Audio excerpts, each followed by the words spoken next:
In the annals of American history, there lies a tale of courage and calamity, a journey that would be etched into the collective memory of a young nation. It is a story of pioneers seeking a brighter future, dreams clashing with the unforgiving forces of nature, and the human spirit pushed to its very limits. In 1846, the Donner Party, a group of hopeful pioneers, set their sights on California.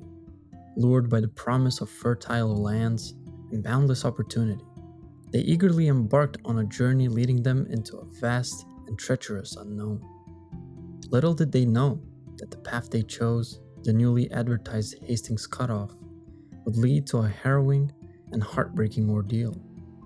As they traversed the unforgiving Sierra Nevada mountains, a series of unfortunate decisions would lead them to the brink of disaster.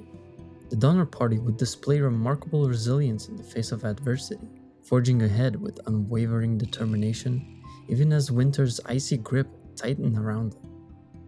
They would come to endure unimaginable suffering, forcing them to make choices that will haunt the pages of United States history. This is the story of the Donner Party. During the 1840s, the United States saw a dramatic increase in settlers who left their homes in the east to resettle in the Oregon Territory or California, which at the time were accessible only by a very long sea voyage or a daunting overland journey across the American frontier. Some saw California as a place where they would be free to live in a fully Catholic culture. Others were attracted to the West's burgeoning economic opportunities or inspired by the idea of manifest destiny, the belief that the land between the Atlantic and Pacific Oceans belonged to the European Americans and that they should settle it. Most wagon trains followed the Oregon Trail route from a starting point in Independence, Missouri, to the continental divide of the Americas, traveling about 15 miles or 24 kilometers a day on a journey that usually took 4 to 6 months. The trail followed rivers to South Pass, a mountain pass in the present-day Wyoming that was relatively easy for wagons to traverse. From there, pioneers had a choice of routes to their destinations. Lansford Hastings, an early migrant from Ohio to the west, went to California in 1842 and saw the promise of the underdeveloped country. He published the Emigrant's Guide to Oregon and California to encourage settlers. As an alternative to the Oregon Trail's standard route through Idaho's Snake River Plain, he proposed a more direct route to California across the Great Basin, which would take travelers through the Wasatch Range and cross the Great Salt Lake Desert. Hastings had not traveled any part of his proposed shortcut until early 1846 on a trip from California to Fort Bridger, a scant supply station run by Jim Bridger at Black's Fork in Wyoming. Hastings stayed at the fort to persuade travelers to turn south on his route. Arguably the most challenging part of the journey to California was the last 100 miles across the Sierra Nevada. This mountain range has 500 distinct peaks over 12,000 feet high, which, because of their height and proximity to the Pacific Ocean, receive more snow than most other ranges in North America. The eastern side of the range is also notoriously steep. After a wagon train left Missouri to cross the vast wilderness to Oregon or California, the timing was crucial to ensure that it would be bogged down by mud created by spring rains or by massive snowdrifts in the mountains from September. Traveling during the right time of year was also critical to ensure that horses and oxen had enough spring grass to eat. In the spring of 1846, almost 500 wagons headed west from Independence. At the train's rear, a group of 9 wagons containing 32 members of the Reed and Donner families and their employees left on May 12th. Born in North Carolina, George Donner had gradually moved west to Kentucky, Indiana, and Illinois with a 1-year stopover in Texas. In early 1846, he was about 60 years old. With him was his 44-year-old wife Tamsin, their 3 daughters Frances, Georgia, and Eliza, and George's daughters from a previous marriage, Elitha and Liana. George's younger brother Jacob also joined the party with his wife Elizabeth, stepson Solomon Hook, and William Hook, and 5 children, George, Mary, Isaac, Louis, and Samuel. Also traveling with the Donner brothers were teamsters Hiram O. Miller, Samuel Shoemaker, Noah James, Charles Berger, John Denton, and Augustus Spitzer. James F. Reed immigrated from Ireland with his widowed mother during childhood and moved to Illinois in the 1820s. He was accompanied on the journey by his wife Margaret, stepdaughter Virginia, daughter Martha Jane, sons James and Thomas, and Sarah Keyes, Margaret's mother. Keyes was in the advanced stages of tuberculosis and died at the campsite they named Alcove Springs. She was buried nearby, off to the side of the trail. In addition to leaving financial worries behind, Reed hoped that California's climate would help Margaret, who had long suffered from an ill health. The Reeds hired 3 men to drive the ox teams: Milford Elliott, James Smith, and Walter Heron. Bayless Williams went along as a handyman and his sister Eliza as the family's cook. Within a week of leaving Independence, the Reeds and Donners joined a group of 50 wagons nominally led by William H. Russell. By June 16th, the company had traveled 450 miles, with 200 miles to go before Fort Laramie. They had been delayed by rain and a rising river, but Thames and Donner wrote to a friend in Springfield, "Indeed, if I do not experience something far worse than I have yet done, I shall say the trouble is all in getting started." Several other families joined the wagon train along the way. Lavina Murphy, a widow from Tennessee, headed a family of 13. Her 5 youngest children were John Landrum, Miriam, Lemuel, William, and Simon.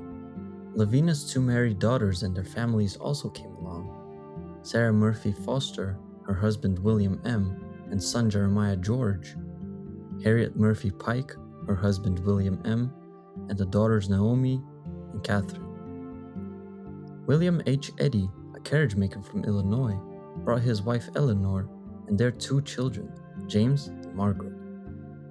The Breen family consisted of Patrick Breen, a farmer from Iowa, his wife Margaret, and 7 children: John, Edward, Patrick Jr., Simon, James, Peter, and 11-month-old Isabella. Their neighbor, 40-year-old bachelor Patrick Dolan, traveled with them. German immigrant Louis Kessenberg joined, along with his wife, Elizabeth Philippine, and daughter Ada. Their son Louis Jr. was born on the trail. Reinhardt traveled with another German couple, the Wolfingers, who were rumored to be wealthy. They also had a hired driver, Dutch Charlie Berger. An older man named Hardcoop rode with them. Luke Halloran, a young man sick with tuberculosis, could no longer ride horseback.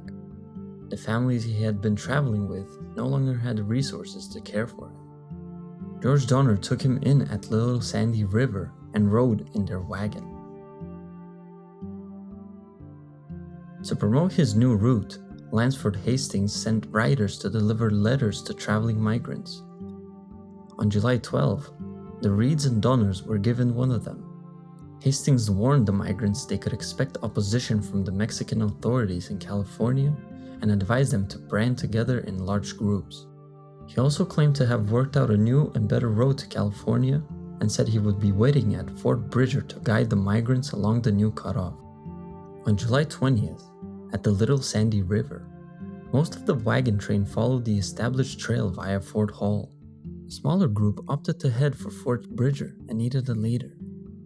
Most of the younger men in the group were European immigrants and not considered ideal leaders. James Reed had lived in the US for a considerable time, was older, and had military experience. Still, his autocratic attitude had rubbed many of the party the wrong way, and they saw him as aristocratic, imperious, and ostentatious.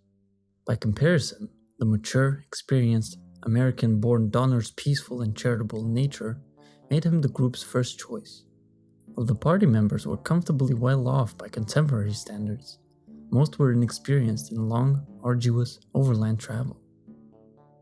Additionally, the party had little knowledge about interacting with Native Americans.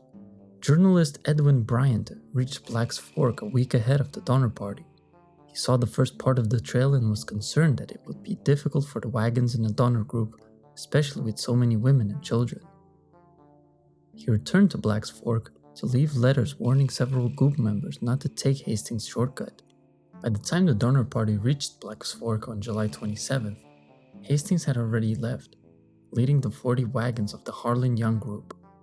Because Jim Bridger's trading post would fare substantially better if people used the Hastings Cutoff, Bridger told the party that the shortcut was a smooth trip, devoid of rugged country and hostile Native Americans, and would shorten their journey by 350 miles.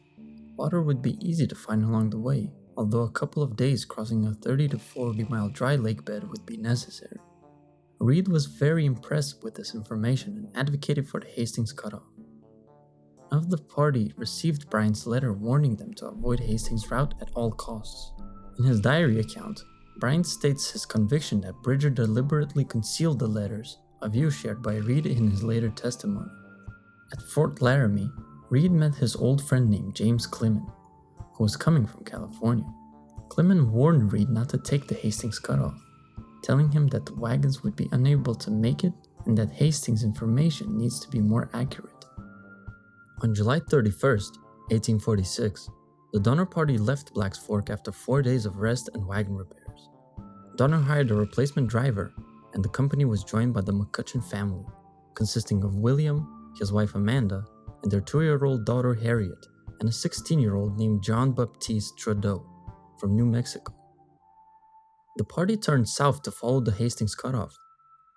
Within days, they found the terrain much more complicated than described. Drivers were forced to lock the wheels of their wagons to prevent them from rolling down steep inclines, and several years of traffic on the Central Oregon Trail had left an easy and obvious path, whereas the cutoff was more challenging to find. Hastings wrote directions and left letters stuck to trees. On August 6th, the party found a letter from him advising them to stop until he could show them an alternate path to that taken by the Harlan Young party. Reed, Charles T. Stanton, and William Pike rode ahead to get to Hastings. They encountered exceedingly difficult canyons where boulders had to be moved and walls cut off precariously to rivers below, a route likely to break wagons. In his letter, Hastings had offered to guide the Donner Party around to more complex areas, but he rode back only part way, indicating the general direction to follow. Stanton and Pike stopped to rest, and Reed returned to the group 4 days after the party's departure. Without the guide they had been promised, the group had decided whether to turn back and rejoin the traditional trail, follow the tracks left by the Harlan Young party through the rugged terrain of Weber Canyon, or forge their path in the direction that Hastings had recommended. At Reed's urging, the group chose the new Hastings route. Their progress slowed to about 1.5 miles daily. All able-bodied men were required to clear brush, fell trees, and heave rocks to make room for the wagons. As the Donner Party made its way across the Wasatch Range of the Rocky Mountains, the Graves family who had set off to find them reached them. They consisted of Franklin Ward Graves, his wife Elizabeth, their children Mary, William, Eleanor, Lavina, Nancy, Jonathan, Franklin Jr., Elizabeth, and Mary daughter Sarah, plus son-in-law Jay Fosdick, and a 25-year-old teamster named John Snyder, traveling together in 3 wagons. Their arrival brought the Donner Party to 87 members in 60 to 80 wagons. The Graves family had been part of the last group to leave Missouri, confirming the Donner Party was at the back of the year's western exodus. It was August 20th when they reached a point in the mountains where they could look down and see the Great Salt Lake. It took almost another 2 weeks to travel out the Wasatch Range. The men began arguing, and doubts were expressed about the wisdom of those who had chosen this route, notably Reed. Food and supplies began to run out for some of the less affluent. Stanton and Pike had ridden out with Reed, but had become lost on their way back. They were a day away from eating their horses when the party found them. Luke Halloran died of tuberculosis on August 25th. A few days later, the party came across a torn and tattered letter from Hastings. The pieces indicated 2 days and nights of difficult travel without grass or water. The party rested their oxen and prepared for the trip. After 36 hours, they set off to traverse a 1,000-foot mountain in their path. From its peak, they saw a dry, barren plain ahead of them, perfectly flat and covered with white salt, larger than the one they had just crossed, and one of the most inhospitable places on earth. Their oxen were already exhausted, and their water was nearly gone. The Donner Party pressed onward on August 30th, having no alternative. In the day's heat, The moisture underneath the salt crust rose to the surface, turning it into a gummy mass. The wagon wheels sank into it. The days were blistering hot and the nights frigid. After 3 days, the water was gone. Some of the party removed their oxen from the wagons to press ahead to find more. Some animals were so weakened that they were left yoked to the wagons and abandoned. 9 of Reed's 10 oxen broke free, crazed with thirst, and bolted off into the desert. Many other families' cattle and horses had also gone missing. The rigors of the journey resulted in irreparable damage to some of the wagons, but no human lives had been lost.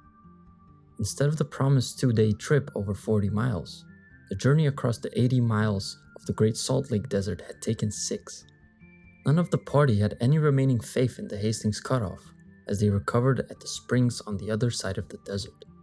They spent several days recovering cattle, retrieving the wagons left in the desert, and transferring their food and supplies to the other wagons. Reed's family incurred the heaviest losses, and Reed became more assertive, asking all of the families to submit an inventory of their goods and food to him. He suggested that 2 men go to Sutter's Fort in California. He had heard that John Sutter was exceedingly generous to wayward pioneers and could assist them with extra provisions. Charles Stanton and William McCutcheon volunteered to undertake the dangerous trip. Mongrel teams of cows, oxen, and mules pulled the remaining serviceable wagons. It was the middle of September, and 2 young men searching for missing oxen reported that another 40 miles of desert lay ahead. Their cattle and oxen were now exhausted and lean, but the Dunner party crossed the next stretch of desert relatively unscathed. The journey got easier, mainly through the valley next to the Ruby Mountains. Despite their near hatred of Hastings, they had no choice but to follow his tracks, which were weeks old. On September 26th, 2 months after embarking on the cutoff, the party rejoined the traditional trail along the stream that became known as the Humboldt River. The shortcut had delayed them by a month.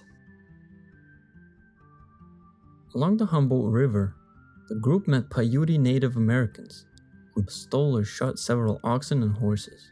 It was well into October, and the Donner family split off to make better time. 2 wagons in the remaining group became tangled, and John Snyder angrily beat the ox of Reed's hired teamster, Milt Elliott. When Reed intervened, Snyder proceeded to rain blows down onto his head with a whip handle. When Reed's wife attempted to intervene, she too was struck.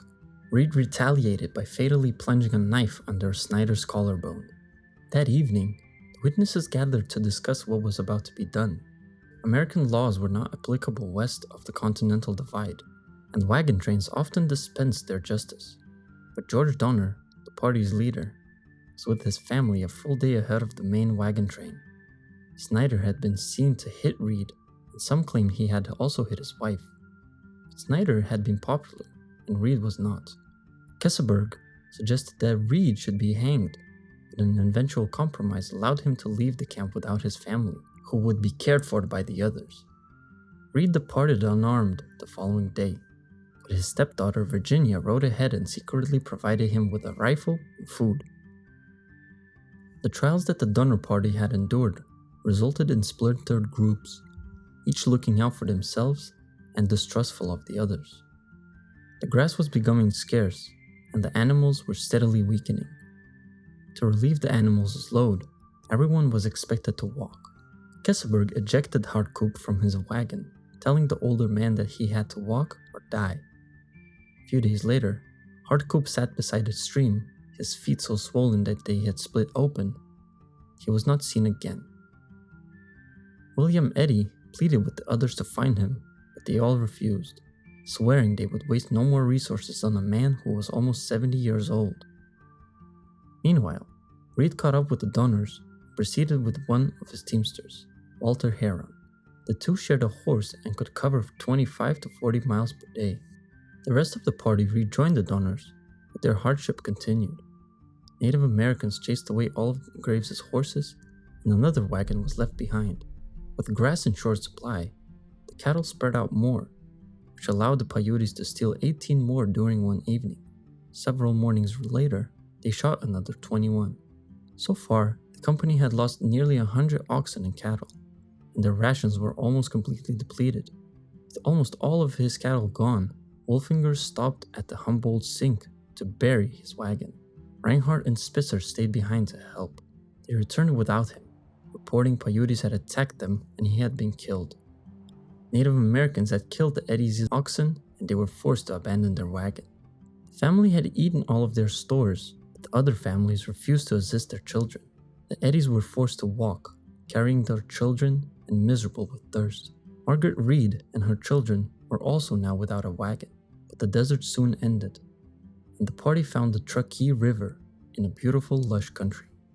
The company had little time to rest. They pressed on to cross the Sierra Nevada before the snow came. Stanton, one of the two men who had left a month early to seek assistance in California, found the company. He brought mules and food from Sutter's fort and two Native American guides employed by John Sutter. These Miwok men were known by their Catholic conversion names, Luis and Salvador. Stanton also brought news that Reed and Heron, although haggard and starving, had reached Sutter's fort.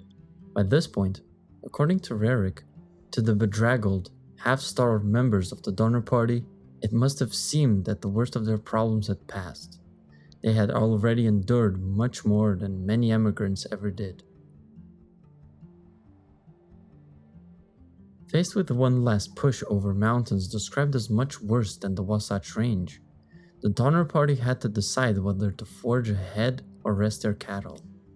It was October 20th, and they had been told the pass would only snow in mid-November. William Pike was killed when a gun being loaded by William Foster was discharged negligently, an event that seemed to decide for them. Family by family, they resumed their journey, first the Breens, then the Kesebergs, Stanton with the Reeds, Graves, and the Murphys. The Donners waited and traveled last. After a few miles of rough terrain, an axle broke on one of the wagons. Jacob and George went into the woods to fashion a replacement. George Donner sliced his hand open while chiseling the wood, but it seemed like a superficial wound. Snow began to fall. The Breens made it up the massive, nearly vertical slope and camped near a cabin that had been built 2 years earlier by 3 members of the Stephens Townsend Murphy party. The Eddies and the Kesebergs joined the Breens, attempting to make it over the pass, but they found 5 to 10 foot snowdrifts and could not find a trail. They turned back for Truckee Lake, and within a day, all the families were camped there except for the Donners, who were 5 miles below them, almost half a day's journey. On the evening of November 4th, it began to snow again. 60 members and associates of the Breen, Graves, Reed, Murphy, Keseberg, and Eddy families set up for the winter at Truckee Lake.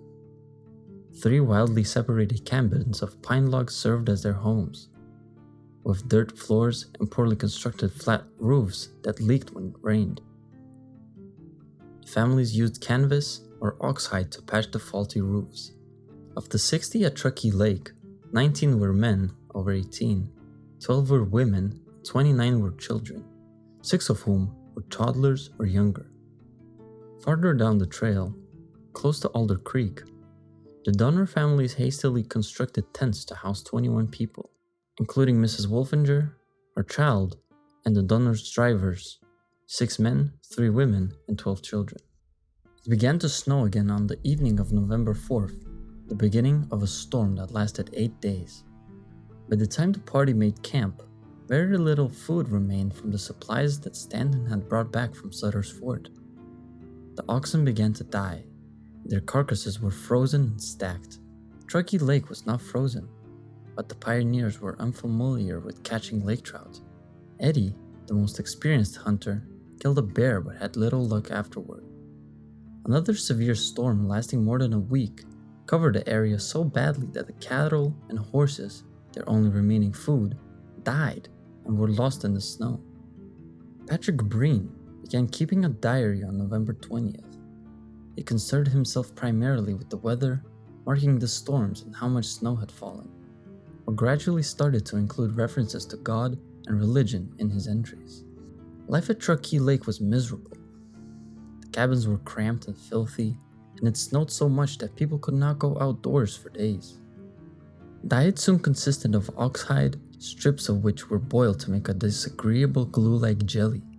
Ox and horse bones were boiled repeatedly to make soup, and they became so brittle that they would crumble upon chewing.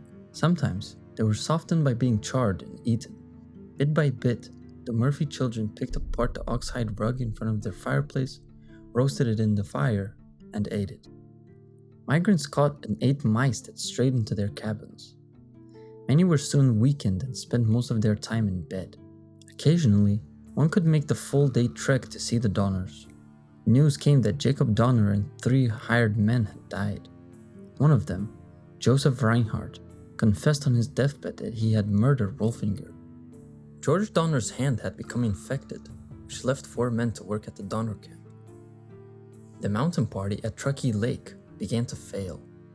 Augustus Spitzer and Bayless Williams, a driver for the Reeds, died more from malnutrition than starvation.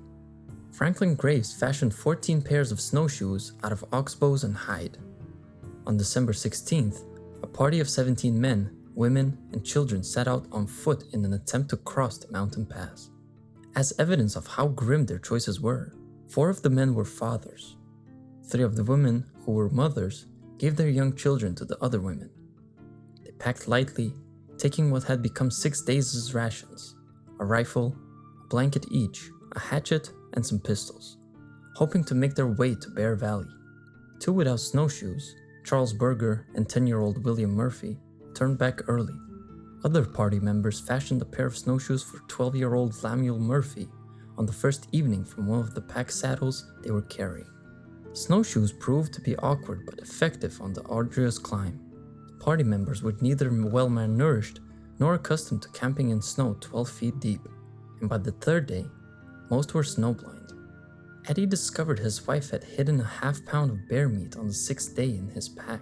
The group set out again the morning of December 21st. Stanton had been limping for several days, and he remained behind, saying he would follow shortly.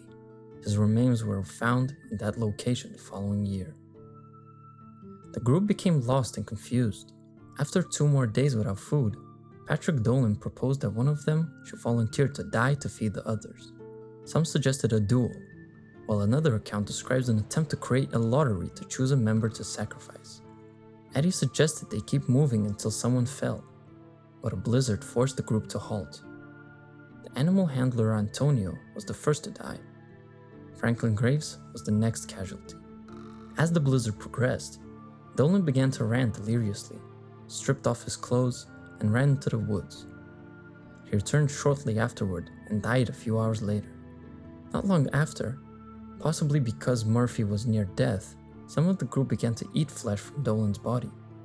Lemuel's sister tried to feed some to her brother, but he died shortly afterward. Eddie, Salvador, and Luis refused to eat. The following day, the group stripped the muscle and the organs from the bodies of Antonio, Dolan, Graves, and Murphy. They dried them to store for the days ahead, ensuring nobody would have to eat their relatives. After 3 days' rest, they searched for the trail again. Eddie eventually succumbed to hunger and ate human flesh, which was soon gone. They began taking apart their snowshoes to eat the oxhide webbing and discussed killing Luis and Salvador for food. Eddie warned the 2 men, and they quietly left. Jay Fostick died during the night, leaving only 7 party members. Eddie and Marie Graves left to hunt, but when they returned with deer meat, Fostick's body had already been cut apart for food. After several more days, 25 since they had left Truckee Lake, they came across Salvador and Luis, who had not eaten for about 9 days and were probably close to death. William Foster shot both men, thus realizing his plans from before they had left. Their bodies were then butchered and their flesh dried for consumption. Not more than a few days later, the group stumbled into a Native American settlement looking so deteriorated that the camp's inhabitants initially fled. The Native Americans gave them what they had to eat: acorns, grass, and pine nuts.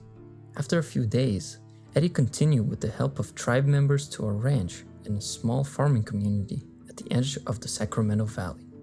Their journey from Truckee Lake had taken 33 days. James Reed left the Sierra Nevada to Rancho Johnson in late October. He was safe and recovering at Sutter's Fort. but each day he became more and more concerned for the fate of his family and friends. He pleaded with Colonel John F. Fremont to gather a team of men to cross the pass and help the party. In return, Reed promised to join Fremont's forces and fight in the Mexican-American War. Much of the military in California was engaged in the Mexican-American War. Fremont's personnel were occupied at the precise time in capturing Santa Barbara. Throughout the region, roads were blocked, communications compromised, and supplies unavailable. Only 3 men responded to a call for volunteers to rescue the Donner Party. Reed was laid over in San Jose until February because of regional uprisings and general confusion. He spent that time speaking with other pioneers and acquaintances, and people of San Jose responded by creating a petition to appeal to the United States Navy to assist the people at Truckee Lake. 2 local newspapers reported that members of the Snowshoe Party had resorted to cannibalism, which helped foster sympathy for those still trapped. Residents of Yerba Buena, many recent migrants, raised $1,300 and organized relief efforts to build 2 camps to supply a rescue party for the refugees. A rescue party, including William Eddy, started on February 4th from the Sacramento Valley. Rain and a swollen river forced several delays. Eddy stationed himself at Bear Valley while the others made steady progress through the snow and storms to cross the pass to Truckee Lake, caching their food at stations so they did not have to carry it all. 3 of the rescue party turned back, but 7 forged on. On February 18th, the 7-man rescue party scaled Fremont's Pass, now Donner Pass. They began to shout as they neared where Eddy told them the cabins would be. A haggard Mrs. Murphy appeared from a hole in the snow, stared at them, and asked, "Are you men from California, or do you come from heaven?" The relief party doled food in small portions, concerned that it might kill them if the emaciated migrants overate. 13 people at camps died, and their bodies were loosely buried in the snow near the cabin's roofs. Some of the migrants seemed emotionally unstable. 3 of the rescue party trekked to the Donners and brought back 4 gaunt children and 3 adults.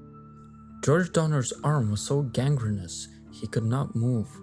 23 people were chosen to go with the rescue party, leaving 21 in the cabins at Truckee Lake and 12 at Alder Creek. The rescuers concealed the fate of the Snowshoe Party, informing the rescued migrants only that they did not return because they were frostbitten. Patty and Tommy Reed were soon too weak to cross the snowdrifts, and no one was strong enough to carry them. Margaret Reed faced the agonizing predicament of accompanying her 2 older children to Bear Valley and watching her 2 frailest be taken back to Truckee Lake without a parent. Upon their return to the lake, the Breens flatly refused them entry to the cabin. But after Glover left more food, the children were grudgingly admitted. The rescue party was dismayed to find that the first cache station had been broken into by animals, leaving them without food for 4 days. After struggling on the walk over the pass, John Denton slipped into a coma and died. Ada Kessenberg died soon afterward. Her mother was inconsolable, refusing to let the child's body go. After several days of travel through a rugged country, the rescuers grew concerned that the children would not survive. On their way down from the mountains, they met the next rescue party, which included James Reed. Upon hearing his voice, Margaret sank into the snow, overwhelmed. After those rescued migrants made it safely into Bear Valley, William Hook, Jacob Donner's stepson, broke into food stores and fatally gorged himself. The others continued to Sutter's Fort, where Virginia Reed wrote, "I really thought I had stepped over into paradise." On March 1st, the second relief party arrived at Truckee Lake. Those rescues include veteran mountain men, most notably John Turner, who accompanied the return of Reed and McCutcheon. Reed was reunited with his daughter Patty and his weakened son Tommy. An inspection of the Breeden cabin found its occupants relatively well, but the Murphy cabin passed the limits of description and almost of imagination. Lavina Murphy was caring for her 8-year-old son Simon and the 2 young children of William Eddy and Foster. She had deteriorated mentally and was nearly blind. Louis Kesselberg had moved into the cabin and could barely move due to an injured leg. No one at Truckee Lake had died during the interim between the departure of the first and the arrival of the second relief party. Patrick Breen documented a disturbing visit in the last week of February from Mrs. Murphy, who said her family was considering eating Milt Elliott.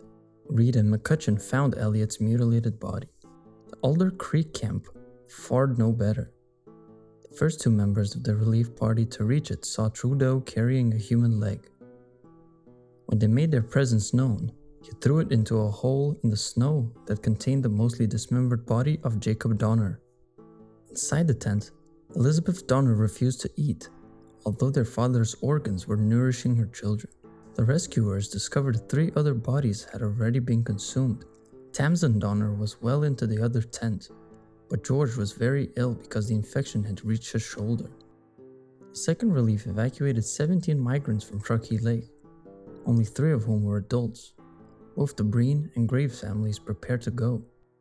Only 5 people remained at Truckee Lake: Kesselberg, Mrs. Murphy, her son Simon, and the young Eddie and foster children. Tamsin Donner elected to stay with her ailing husband after Reed informed her that a third relief party would arrive soon. Mrs. Donner kept her daughter Eliza, Georgia, and Frances with her. The walk back to Bear Valley was prolonged. A violent blizzard arose after they scaled the pass. 5-year-old Isaac Donner froze to death, and Reed nearly died. Marie Donner's feet were badly burned because they were so frostbitten that she did not realize she was sleeping with them in the fire. When the storm passed, the Breen and Graves family were too numb and exhausted to get up and move, not having eaten for days. The relief party had no choice but to leave without them. The site where the Breens and Graves had been left became known as Starved Camp. Soon, Elizabeth Graves and her son Franklin perished before the next rescue party could reach them, and the party resorted to eating the flesh of the dead bodies to survive. 3 members of the relief party stayed to help those remaining at the camps: Charles Stone at Truckee Lake and Charles Cady and Nicholas Clark at Alder Creek. While Clark was out hunting, Stone traveled to Alder Creek and made plans with Cady to return to California. According to Stewart, Tamsin Donner arranged for them to take her daughter Eliza, Georgia, and Frances with them. Stone and Cady took the 3 girls to Truckee Lake, but left them at a cabin with Kesselberg and Lavina Murphy. Cady recalled later that 2 days on the trail, they noted the past starved camp, but they did not stop to help in any way. They overtook Reed and the others within days. Several days later, at the Alder Creek camp, Clark and Trudeau agreed to leave for California together. When they reached Truckee Lake and discovered the Donner girls still there, they returned to Alder Creek to inform Tamsin Donner. William Foster and William Eddy, survivors of the snowshoe party, started from Bear Valley to intercept Reed, taking a man named John Stark with them. After a day, they met Reed helping his children struggle towards Bear Valley, all frostbitten and bleeding but alive.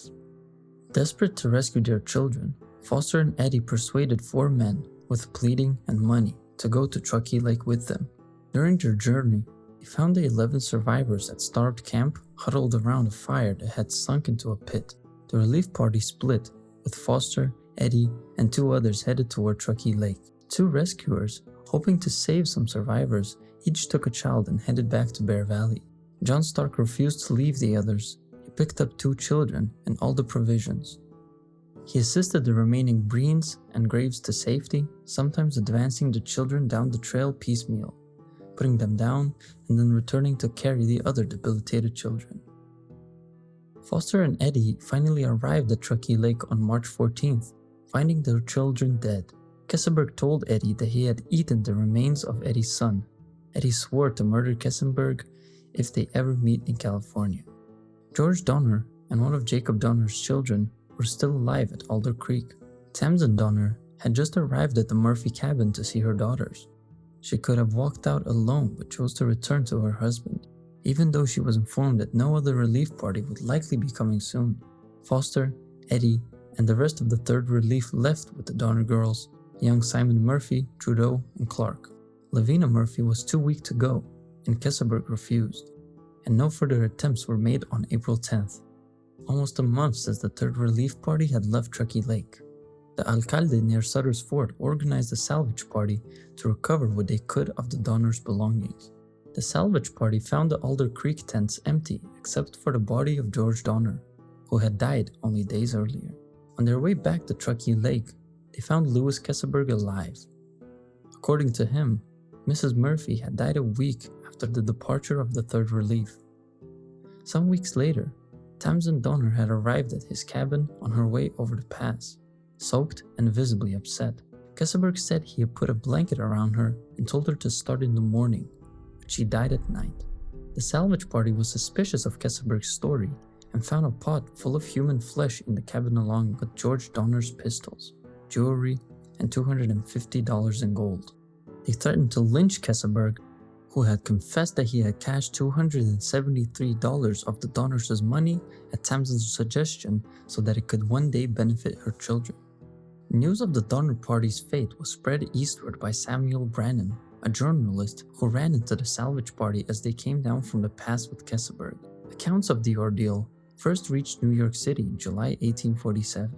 The national enthusiasm for westward migration heavily influenced reporting on the events across the U.S. In some papers, news of the tragedy was buried in small paragraphs, despite the contemporary tendency to sensationalize stories. Several newspapers, including those in California, wrote about cannibalism in graphic, exaggerated detail. In some print accounts, the members of the Donner Party were depicted as heroes, and California was a paradise worthy of significant sacrifices. In late June 1847, members of the Mormon Battalion under General Stephen W. Kearny buried the human remains and partially burned 2 cabins. In 1891, a cache of money was found buried by the lake.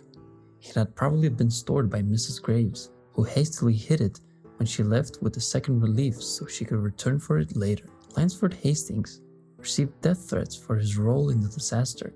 A migrant who crossed before the Donner Party confronted him about their difficulties, reporting, of course he could say nothing, but that he was very sorry and that he meant well. Of the 87 people who entered the Wasatch Mountains, only 48 survived. Only the Reed and Breen families remained intact. The children of Jacob Donner, George Donner, and Franklin Graves were orphaned. William Eddy was alone. Most of the Murphy family had died.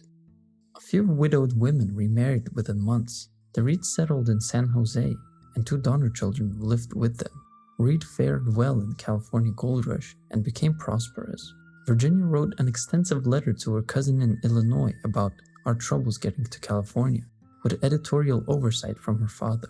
Journalist Edwin Bryant carried it back in June 1847, and it was printed in the Illinois Journal on December 16th of the same year. The Murphy survivors settled in Marysville, California, while the Breens went to San Juan Bautista and operated an inn.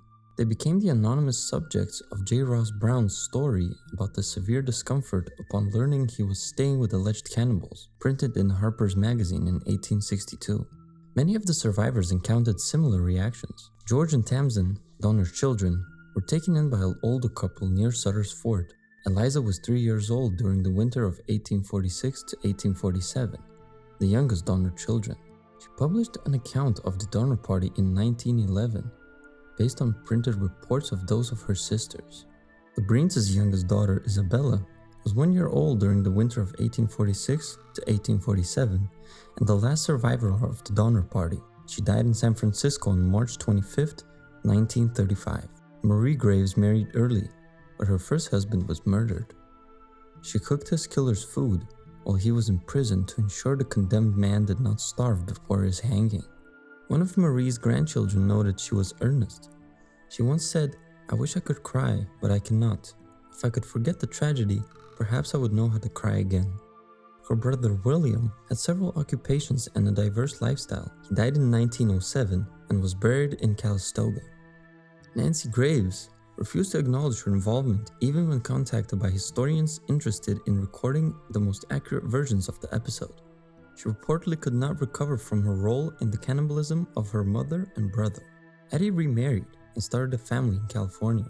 He attempted to follow through on his promise to murder Lewis Kesselberg, but was dissuaded by James Reed and Edwin Bryant. Eddie died in Petaluma on December 24, 1859.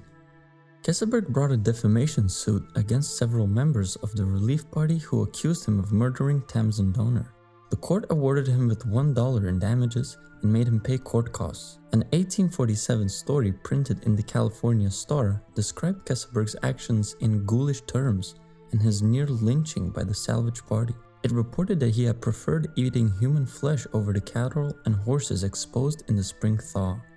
As Keseberg grew older, he did not venture outside as he had become a pariah and was often threatened. He told McGlashlin, "I often think that the Almighty has signed me out, among all the men on the face of the earth, in order to see how much hardship, suffering, and misery a human being can bear." More than the gleaming heroism or sullied villainy, the Donner Party is a story of hard decisions that were neither heroic nor villainous.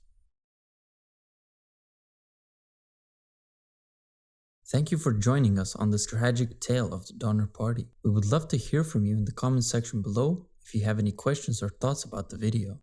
Remember to hit that like button and subscribe to our channel for more content like this. Thank you for watching, and we look forward to seeing you in the next video.